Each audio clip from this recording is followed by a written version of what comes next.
then now, one would highlight that, well, Rastafari got great inspiration from the Mau Mau rebellion there in Mount Kenya, in Kenya. And of course, they got the inspiration from the warrior class who would grow their locks, which really didn't begin with the Mau Mau. That's an African tradition where the warrior priest class literally grow their locks. And then, of course, there are those that will tell you, well, the origin of Rastafari is from the scriptures. This is where it begins, from the Bible, where the history is told that leads up to the fulfillment of the prophecy of Emperor Haile Selassie I.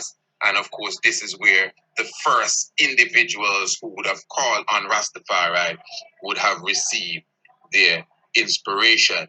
And then I would add now, maybe from my point of view, is that although we use the term Rastafari, we all know where that name came from.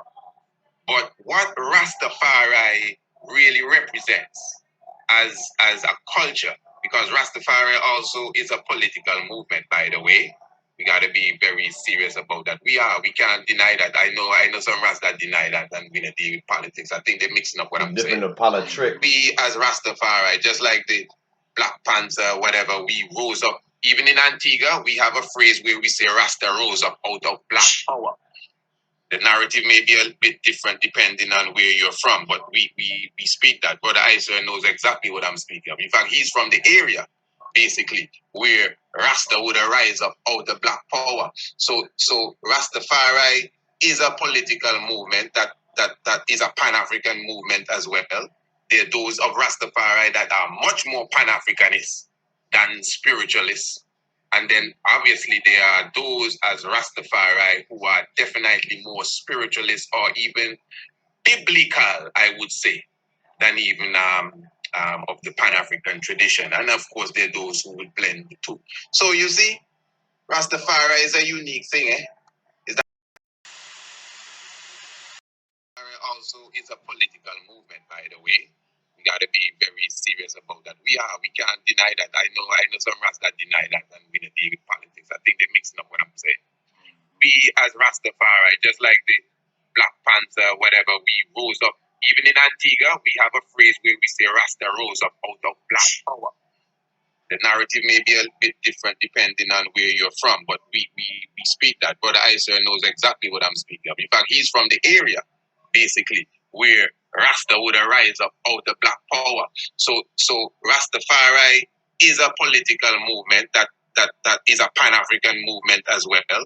There are those of Rastafari that are much more Pan-Africanist than spiritualists. And then obviously there are those as Rastafari who are definitely more spiritualist or even biblical, I would say, than even of the Pan-African tradition. And of course, there are those who would blend the two. So you see, Rastafari is a unique thing, Is that just spread the table and put it on, spread the mat and put it on the table. It's a unique thing that has different outlooks, different ideas, but yet still, there is a oneness within Rastafari. And the reason why I said that the name Rastafari, yes, that's the name. But prior to the name, there has to have been a living culture. It may not have been Rastafari by name, but there was a living culture that I believe would have identified with Rastafari today, at least for the most part. And when I say for the most part, as we know, you have different types of races. Everybody's not the same. They don't all look the same, dress the same, eat the same. One man said they don't have to be dread to be Rasta. And you can go around the world. But again, the reason why Rastafari would say that we are the original man, because to us, it only makes sense that growing your locks and your beard is just a natural thing. I love that. Give thanks, Honorable Priest Isaac, and also to the Rastafari Roundtable, Radio Honor, Priest Isaac Institute, and to all the viewers and listeners that listen now and also in the future. Our Honorable Priest Isaac, he gave a good overview. And while you were speaking, I was thinking about, ancient times where like the sun as a symbol, whether they call it Aton or Aten, with the rays, the hands coming out. It's one source, but it's many rays. You know, even as the rays of the sun shine in many different areas, and also might appear to the viewer to shine a little differently, but it's still that one source. You know, now to get to that one source is, as the man say, from creation, from iration.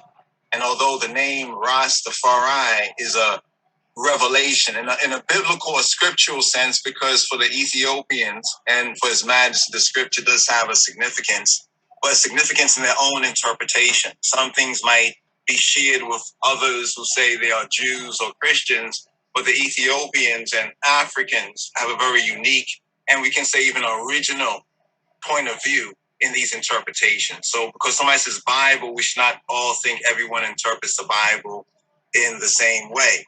But from a biblical perspective, it's spoken about the new name. There shall be a new name.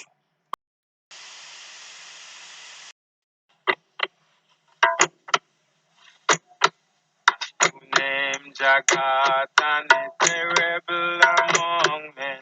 He then no like your name.